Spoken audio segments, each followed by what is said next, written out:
Habari ya saizi, kwa majina naitwa Shujaa Charles Maisemba. Leo hii tena niko mbele yako, hasa ni kutaka kupata ushauri na kutaka kujadiliana, kupata mawazo tofauti, hasa katika kizazi hiki ambacho teknolojia imeongezeka, imekuwa. Leo ina mada ambayo hasa inahusiana ni ya kitabibu na teknolojia hizi za kitabibu ambazo zinahusiana na masuala ya upandikizaji wa mbegu za kiume na yai la mwanamke. Kumekuwa na teknolojia ambazo hasa za kusaidia wamama au familia ambazo kumekuwa na tatizo la ugumba au tasa kwa wanawake. Kwa hiyo kumekuwa na namna ambavyo mekanizmu za kibiolojia zinafanyika kupandikiza yai la kiume, mbegu za kiume pamoja na yai la kike na kuweza kusababisha mtoto. Lakini kuna mambo kadhaa ambayo yamenipa maswali au nahitaji kupata mawazo zaidi ya kitabibu, mawazo zaidi ya kibiblia. Hii imekaaje? Kuna mipaka gani au kuna kitu gani? Kuna huyu mtaalamu hapa, nimemsikiliza, anaongea vitu vizuri na vya msingi sana ambavyo vinaweza hata wewe kukupa mwanga wa kuelewa nini kinawezekana au kipi hakiwezekani. Lakini pia nachotaka ni ili kupata, utasoma maswali yangu hapo juu kwenye maelezo ili uweze kutoa maoni yako ya kitaalamu, lakini pia ya kuonyesha nini Biblia pia inataka. Je, imekaaje kibiblia? Jambo hilo likoje? Au wengine tu wanapinga? Hebu fuatana na huyu mtaalamu anachokisema hapa, then utatoa maoni yako. Tunaweza kuhifadhi mbegu, ni wewe tu gharama yako kuwa unalipia, kwa sababu ile inakuwa stored kwenye mitungi ambayo inatumia liquid nitrogen. Lakini pia vitu gani vingine vinaweza kufanyika hapa? Kuna upandikizaji wa kawaida ambao mama unakuta hawezi mbegu ya mume wake ya mume wake na kwake haziwezi kukutana. Kwa hiyo tunawasaidia kumstimulate, tunasimama wanachoma nani? Mama, ili atoe mayai mengi kutokana na umri wake. Sasa kuna wengine atatoa 5, mwingine 10, kuna wengine anafika mpaka mayai 25, 30. Kwa hiyo yale mnaenda nayo, mnayakomaza, halafu mnampa dawa usingizi, analala, mnayanyonya kupitia ukeni, mnakuwa nayo hapa. Halafu baba anatoa mbegu, anazileta, anaziunganisha na mayai ya mama.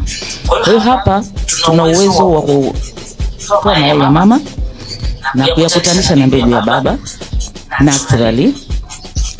Lakini pia tuna uwezo, kuna wakina baba wana mbegu lakini ni dhaifu, aidha hazitembei ama zina ubovu mbalimbali. Kwa hiyo ukikaa kwenye microscope ukaziangalia, japo pale unakuwa umeshalifanya kabla, unakuwa unajua kabisa baba huyu mbegu zake huyu hazina shida, tunaziweka pale, zinafanya fertilization bila kuingiliwa. Zenyewe zinaenda zinachaguana nani mzuri nani, zinafanya fertilization, process ya kutengeneza mtoto inaanza. Lakini kuna zingine hata ukiziweka hapo bebe baba hiyo na mama hiyo, watu tu wanaangaliana hivi, hawajui cha kufanya, hazina mkia au kichwa kibovu. Kwa hiyo tuna mashine ambayo tunao hapa ambayo inatusaidia kuangalia na haraka sana unajua kwamba huyu at least kiangalia unajua huyu kilema si anaonekana jamani hata kwa macho. Kwa hiyo unamwangalia unajua huyu hapana, unamsema huyu afadhali, unamchukua wewe njoo ingia hapa, unamuuliza kabisa ingia huko tengeneza mtoto kaumu unashuhudia. Kuna uwezo huo.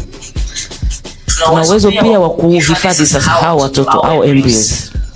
Lakini wakishakutana anaanza process ya kutengeneza mtoto, na baada ya siku 3 tunakwenda tunafungua incubator, tunaangalia kwamba ile shughuli iliyofanyika whether ni naturally ama kama tuliziingiza mtoto kweli katengenezwa, na tunaangalia ni grade gani, tunawa grade ABCD.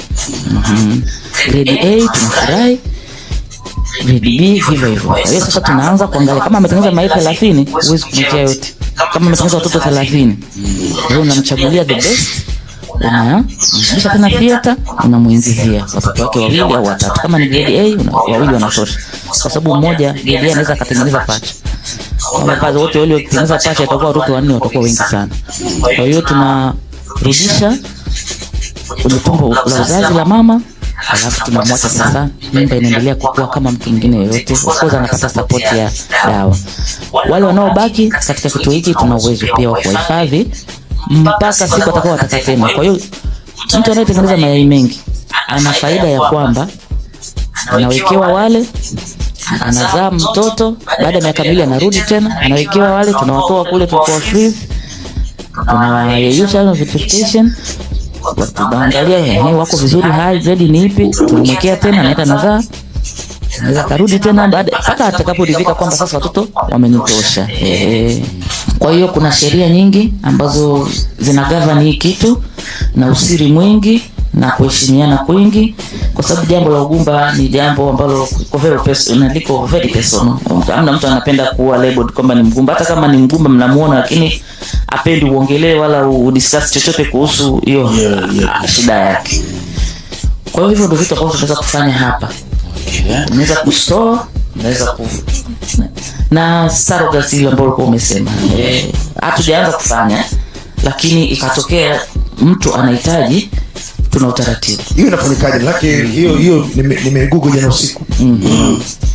Hiyo inafanyika, labda niseme kama mfano, labda mimi kizazi changu kimepata shida, mauvimbe makubwa, kila wakitoa naota, mwisho naona hapana, ili kunihifadhi na nibaki salama, ni bora tu nitoe kizazi. Kwa hiyo labda natolewa kizazi, lakini mayai yangu yapo. Kwa hiyo nafanywa stimulation, yale mayai yangu yanachukuliwa, wana fertilize na mbegu za mume wangu.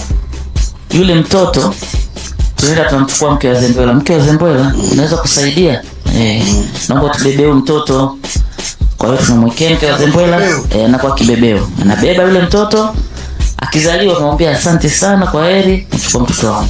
Lakini kuna makubaliano, kuna sheria nyingi sheria nyingi zinapita hapo, kuna kulipana.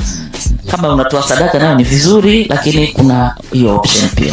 Ili umemsikiliza mtaalamu, anazungumza vitu vingi vya kitaalamu, ameelezea kesi ya kwamba mume na mke, mbegu za kiume na yai la kike yanakutanishwa, then